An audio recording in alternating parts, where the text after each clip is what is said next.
Your role as teacher of young children has a lot of responsibility. And one of the things that we find is we are there to prevent social and behavioral difficulties in young children.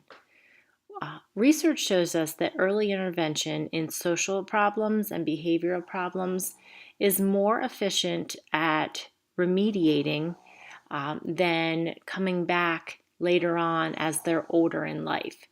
That remediation when they're in kindergarten or first grade or even fourth and fifth grade becomes a lot more challenging than if you really target the problem when it's first being introduced. So, as a teacher of young children, it's your responsibility to work with children to build those skills that will prevent social and behavioral difficulties. What we find a lot of times is teachers see social and behavior problems um, independent of the child. They just see the negative behavior.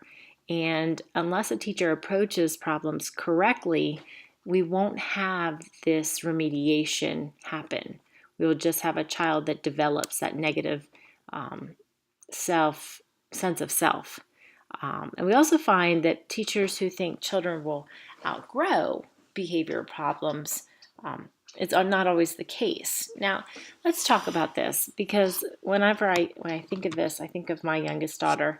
She has a very, I don't want to say challenging personality, but she's very strong-willed.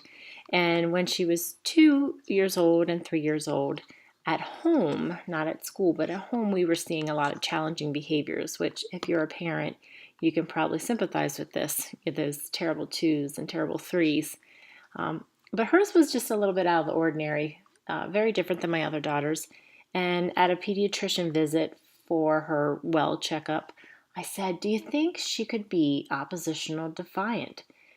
She really, we struggle with her decisions and sometimes frustration and anger that she shows. And the pediatrician looked at me kind of funny and said, all 2 and 3 year olds are oppositional defiant. That's part of being a 2 and 3 year old. So, as teachers, we need to recognize that children are going to have challenging behaviors, all children. But when you get to that child that really socially or behaviorally stands out from the crowd, these are the children we're talking about. These are the children that aren't going to outgrow their problems in most cases. So, some common issues in young children that are, again, standing out from the norm is children that are really quick to anger, or when they get angry, it's at a very high intensity. Aggressive children, young children who bully. We don't see young children bullying often. We see older children bullying.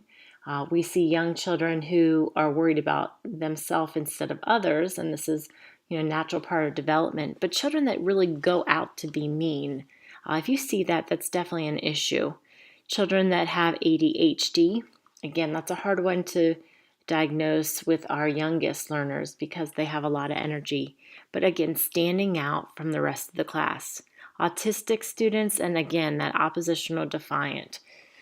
If you see children that are standing out and you're seeing those issues, it will have a big effect on them socially with their peers. And often negative behavior feeds into more negative behavior.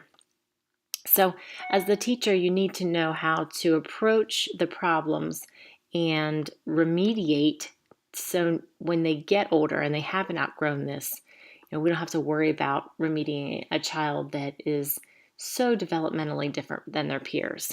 There's three main strategies for helping these children. And the first one is to help scaffold social situations for them. We all know about Vygotsky's premise of constructivism, where we're scaffolding learning experiences. Social situations are learning experiences for children too, especially our younger children.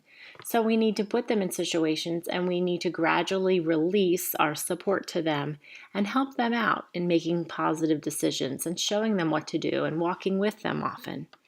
The second strategy is to create patient, healthy, emotional relationships with the child in these years. They need someone to depend on, not someone who's always going to judge their behavior. Again, that word patient stands out to me, which is sometimes hard when you're the teacher. I know as a parent, sometimes you tag team. Same thing is true in the classroom if you have more than one teacher or co-teacher. But they're going to look to you for the calm. They're going to look for you for the support. And knowing in the early years that you are there for them helps balance these behaviors often. Also helping them create relationships with peers that are healthy and patient, and having children understand how to be friends with someone.